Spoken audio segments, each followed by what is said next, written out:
E aí, virtuais, tudo bem com vocês? Eu espero que sim. Hoje nós não vamos trazer reações de vídeo aqui do TikToker, nem de meme, nem de nada disso, nem contar histórias de terror, apesar de que a história de hoje é bem aterrorizante. Hoje eu vou contar a história pra vocês de Alison Bottom. Por que eu vou contar essa história? Primeiro, porque ela tá bombando aqui na internet, tá todo mundo querendo saber mais sobre a vida dessa mulher. Segundo, porque domingo é dia das mães, então ela é um exemplo de mulher guerreira, de uma mãe excepcional, que está aí viva para contar a sua história. E terceiro, porque eu fiquei muito curiosa, essa história ficou muito na minha cabeça, eu tenho que contar, porque se eu não contar, eu ia enlouquecer. Então antes de começar o vídeo, por favor, se inscreve nesse canal, deixa seu like, deixa seu comentário, me diz aí se vocês querem ouvir mais outras histórias assim como essas aqui no canal que eu vou trazer para vocês se vocês quiserem, tá certo? Então vamos à história de hoje. Mas antes de chegarmos à história, uma observação: se você é sensível a conteúdo de violência ou de gatilhos mentais, por gentileza, se você é menor de 18 anos, não assista esse vídeo. Esse vídeo não é para você, tá certo? Então dito isso, vamos ao vídeo.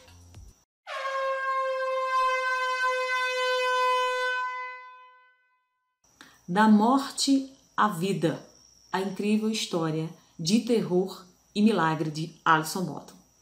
Alison nasceu em 1967, dia 22 de setembro, na cidade de Port Elizabeth, na África do Sul. Acredito que seja uma cidade. Não pesquisei sobre essa parte, então vocês podem pesquisar e me dizer se é realmente uma cidade.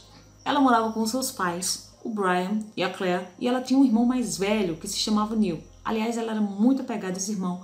Quando ela tinha 10 anos de idade, os seus pais se separaram e ela e o irmão continuaram morando com a mãe. A Alison era uma garota super normal. Até então, não se notou nada de especial nela, nem diferente nela, como qualquer outra criança. Ela não se dava muito bem na escola? Não se dava, mas provavelmente ela não gostava de estudar. Pode ser como eu, né? Mas a Alison parecia ser uma criança super normal. Teve sua vida e adolescência normal, se divertia com seus amigos, mas ela concluiu realmente o ensino médio e ainda fez um ano de secretariado na faculdade. Mas ela não queria fazer faculdade, ela trancou a faculdade e por 4 anos ela foi viajar no exterior. Deixou seus familiares, deixou seus amigos, deixou seu país e foi viajar, se divertir, como todos nós jovens queremos fazer um dia, colocar um mochilão nas costas e se mandar. Pois é, ela fez isso. Depois de 4 anos, ela voltou para a África do Sul e continuou lá trabalhando e tendo suas amizades, né, que ela gostava de se divertir. Quando ela voltou para a África do Sul, ela começou a trabalhar como corretora de seguros. Até então, a vida da Alison era super normal. Ela gostava mesmo era de estar com os amigos. Em 18 de dezembro de 1994, era um dia de domingo. Então a Alison queria o quê? Queria ir pra praia com seus amigos. E foi assim que ela fez. Ela foi pra praia com seus amigos, passou o dia se divertindo. E quando caiu a noite, os seus amigos todos se reuniram e foram pra casa dela. Eles pediram pizza, se divertiram, jogaram, ficaram jogando conversa fora. Até então tudo normal. Quando esse momento acabou, os seus amigos se despediram e foram para casa. Mas uma amiga da Alison em especial não tinha carona, então ela se ofereceu para deixar essa amiga na casa dela. Ela disse: eu vou deixar você em casa e aproveito para pegar as minhas roupas que estão lá na sua casa. Tá certo, assim combinado, assim elas fizeram e a Alison foi para casa da amiga dela deixar ela em casa. Na volta para casa, já era muito tarde e o bairro que a Alison morava era um condomínio onde tinha um estacionamento e ela sempre ficava um pouco distante porque ela sempre chegava num horário já que os carros estão estacionados, né? Tava todo mundo em casa. Como ela gostava de sair com os amigos, ela chegava um pouquinho mais atrasada. E assim aconteceu. A Alison foi estacionar o carro dela em um local mais distante, onde ficava um pouquinho distante aí do seu apartamento. Mas lá era costume. Eu vi ela falando em uma entrevista que sempre deixava a porta aberta, que era comum eles ficarem bem à vontade lá na localidade. Mas aí o que aconteceu? A Alison estacionou o seu carro e ela se virou para a parte de trás do carro para pegar as roupas dela que ela estava. Aliás, as roupas estavam limpas, a amiga tinha lavado a roupa dela. Então ela se virou para pegar as roupas. Quando ela se virou para pegar as roupas, aí, minha gente, começa o terror. Um homem chegou na porta dela, colocou uma faca na sua garganta e pediu para se calar e mandou ela ir para o banco de trás do carro. O homem era alto, magro e loiro. Nesse momento, a Alison se manteve totalmente calma. Eu vi ela falando em entrevista que não imaginava que ele fosse fazer alguma coisa com ela. Então ela disse: eu vou ficar calma, porque se eu me mantiver calma, ele vai ficar calmo, não vai se agitar e não vai fazer nada comigo. Foi o que ela pensou de princípio. O que ela não imaginava é que ali se iniciava uma história de terror na sua vida, que uma página iria ser virada naquele momento e que ela nunca mais seria a mesma pessoa. Ele olhou para ela e disse: eu não quero machucar você. Eu só quero que me pague o que me deve. Foi mais ou menos isso que ele falou. Afirmando que tinha alguém que estava devendo o dinheiro de uma TV para ele, uma história mirabolante ele contou para ela. E que não iria fazer nada com ela, queria que ela ficasse no carro para fazer companhia a ele. E ele seguiu. Quando ele seguiu, por um momento ela acreditou nele realmente. E o que mais confortava ela naquele momento eram as roupas que estavam com ela atrás do carro. Ela tinha um fio de esperança que aquele terror todo iria acabar. O cara falou para ela que se chamava Clinton e que queria fazer somente essa cobrança e deixaria ela ir embora. História fiada, né, gente? Só que o que foi que aconteceu? Ele parou em uma avenida e chamou o outro cara para entrar no carro. Era o comparsa dele. Nesse momento, a Alison se sentiu como se a morte tivesse entrado naquele lugar. Ela disse que o rosto dele era apavorante. Então ele começou a andar nos arredores da cidade, pelas áreas desertas, e levou ela para um local onde só tinha matagal. Então esses homens atiraram do carro e disseram que iriam fazer sexo com ela. Agora você imagine, eu não consigo imaginar o que passou pela cabeça dessa jovem. A Alison tinha apenas 27 anos quando isso aconteceu. Ela falou na entrevista que algumas coisas que aconteceram ela não viu porque ela desmaiou. Quando o primeiro homem abusou dela, até enquanto ele quis, não foi uma única vez, foram várias vezes, ele chamou seu comparsa para fazer o mesmo com ela. Enquanto ele fazia isso, ele dizia palavras absurdas ao seu ouvido, dizendo que ela estava gostando, perguntando se ela estava sentindo prazer, se o namorado dela fazia o mesmo com ela. Eram monstruosos. A Alison conta que o segundo homem, que parecia a morte, que era aquele que tinha entrado, o segundo homem que tinha entrado no carro, ela conta que ele, quando foi fazer o ato sexual com ela, começou a estrangulá-la e ela desmaiou. Daí ela não viu mais nada. Quando ela acordou, foi por esse homem esfaqueando ela entre o abdômen e a virilha. Foram cerca de 35 a 36 facadas. Em seguida, ele perfurou o seu pescoço. Foram 16 facadas no seu pescoço. Alison disse que logo desmaiou novamente e depois, quando acordou, estava toda ensanguentada e não viu mais os homens. Eles a deixaram ali porque achavam que ela estava morta. Só que ela não estava morta. A Alison estava viva e muito viva. O que mais impressiona na história da Alison, além das 35 facadas no abdômen ou 36, ou as 16 facadas no seu pescoço, é essa história de milagre. Ela disse que acordou e sentiu como se algo estivesse falando com ela. Alison, você tem duas opções. Você pode morrer aqui mesmo. Ela sentiu isso. Ela ouviu essa voz dentro dela. Você pode morrer aqui mesmo. Ou você pode escolher viver. Ela disse, eu escolho viver. Ela disse que começou a se arrastar. E ela disse que quando começou a se arrastar, ela escreveu o nome deles na areia. E se ela morresse, ali tinha uma esperança de que a polícia encontrasse e soubesse quem eram os assassinos dela. Mas não foi isso que aconteceu. Quando ela começou a se arrastar, que ela olhou para o seu abdômen, ela percebeu que os seus órgãos estavam saindo para fora. Então ela pegou uma das roupas que estavam ali, uma das peças, não lembro de quem, mas ela conta, e aí ela amarrou no seu abdômen para segurar os seus órgãos.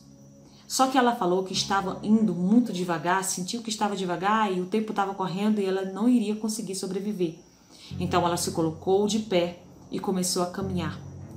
Quando ela começou a caminhar, que estava próximo a chegar à estrada para pedir socorro, ela percebeu que a sua cabeça não estava em equilíbrio. Ela estava simplesmente solta por conta das perfurações e cortes no seu pescoço. Você pode imaginar alguém sofrer, passar o que essa mulher passou? Além de estar as perfurações no seu abdômen, a sua cabeça estava fora do lugar por conta dos cortes no seu pescoço. Quando ela chegou na estrada, o primeiro carro que passou ficou apavorado e foi embora. não socorreu a Alisson. A gente pode dizer que pode ter sido uma pessoa que não teve misericórdia, mas eu posso pensar que alguém poderia pensar até mesmo que era um fantasma. Não sei, tudo pode ter acontecido. Mas em seguida veio outro carro e ela já estava praticamente estirada no chão. Era um homem, um enfermeiro, e ele socorreu ela. Quando ele tentou tirá-la do chão para colocar dentro do carro, ele viu que era inviável, isso poderia machucá-la mais ou poderia danificar algum órgão e ela morrer ali mesmo. Então ele ligou para o hospital. O hospital era mais ou menos meia hora de distância dali, mas a ambulância demorou 2 horas para chegar no local. Quando a ambulância chegou, que levou a Alisson para o hospital, conta-se que 2 enfermeiras passaram mal ao ver o estado dela. Não dava para ver que pessoa era. Ela simplesmente estava banhada de sangue. Os médicos demoraram a socorrer a Alisson, por quê? Porque achavam que não tinha jeito, que ela não iria sobreviver. Eram muitos cortes, eram muitas perfurações, era um estado muito grave. Mas o médico que se prontificou em socorrer a Alisson, limpou seus ferimentos, fez a cirurgia nela e conseguiu salvar a sua vida. Ela ficou 3 dias em coma, entubada, mas os policiais começaram a trabalhar e um detetive se dedicou a trabalhar para prender os bandidos que fizeram isso com a Alisson. Quando a Alisson acordou, a polícia procurava saber quem era. Ele trouxe imagens de vários bandidos da região, que inclusive estava a foto desses 2 caras que já tinham feito isso com outras garotas. Outras 3 garotas se conta em depoimento.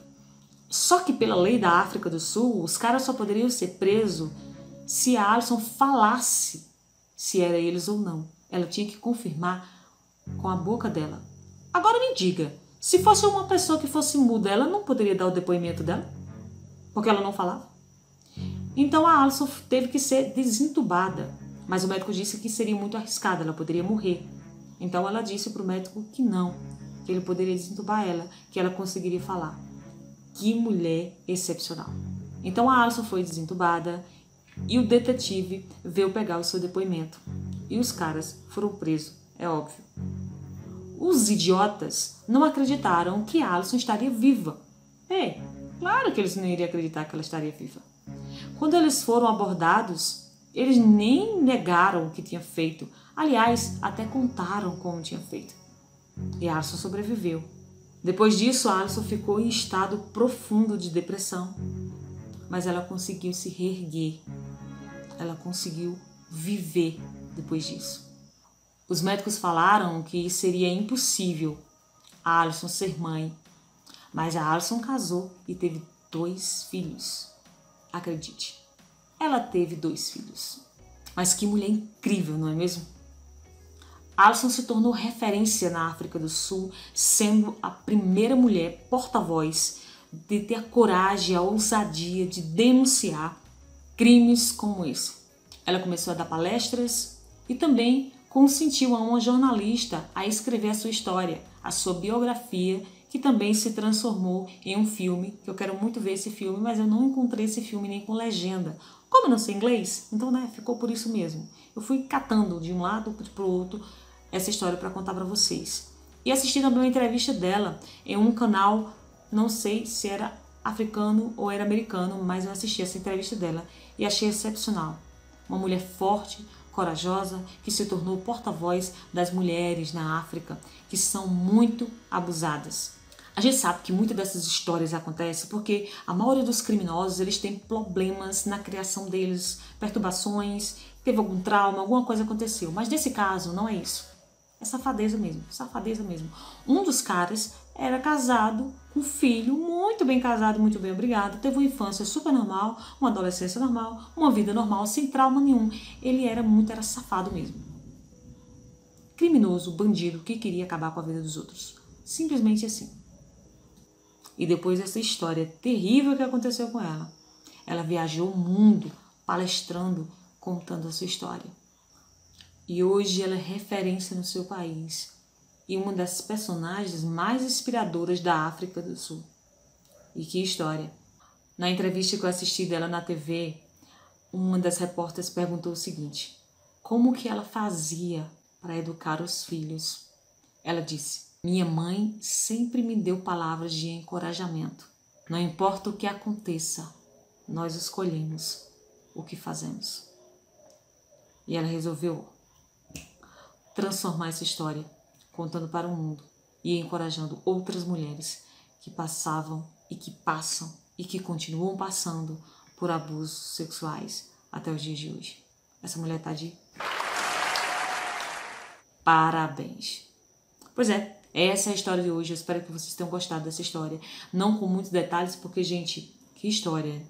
E se você gostou dessa história e gosta desse tipo de conteúdo, deixa aqui o seu like, comenta, compartilha, fala aí pros seus amigos e valorize nosso trabalho, porque dá trabalho, gente. Dá um trabalhinho. Você não tem noção como dá trabalho fazer vídeo de história. Mas eu adoro. E gosto muito de estar aqui com vocês. Até o próximo vídeo. Tchau!